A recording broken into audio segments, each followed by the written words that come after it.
Autism spectrum disorder. Autism spectrum disorder क्या होता है? इसकी कुछ कैरेक्टरिस्टिक होती है। इसके अंदर डेफिसिट देखने को मिलते हैं हमें नॉन वर्बल कम्युनिकेशन के अंदर। इसके अलावा difficulty coordinating speech with eye contact, तो he looks kind like weird. Deficits देखने को मिलते हैं in developing, maintaining, and understanding social relationships, difficulty in adjusting behavior to suit a specific context। ठीक है, तो एक तो ये होता है सोशली ऑकवर्ड होता है। दूसरी खासियत होती है ऑटिज़म के अंदर रेस्ट्रिक्टिव और repetitive behaviours, repetitive behaviour and restrictive interest and activities.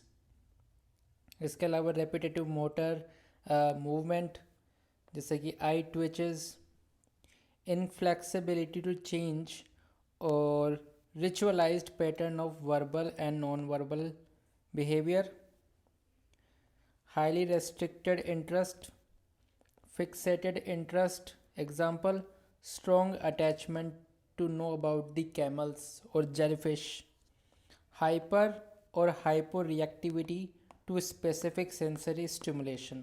So this is all about the autism.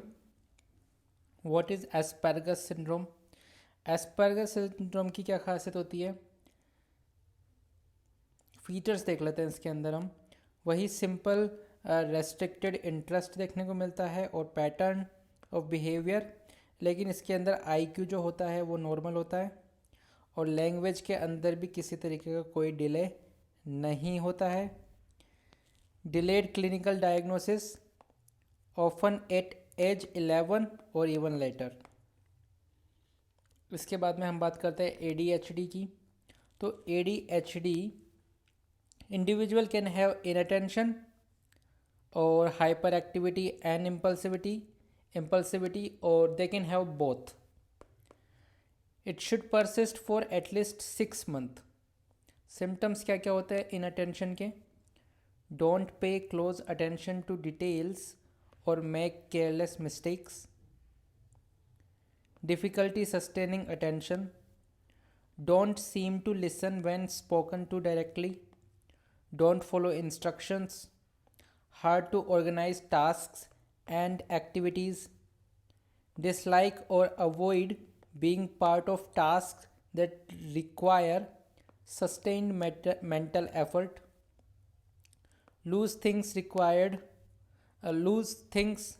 for tasks, easily distracted by external stimuli.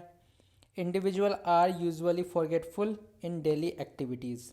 So ये तो हो गए symptoms of inattention। अब हम बात करते हैं symptoms of hyperactivity।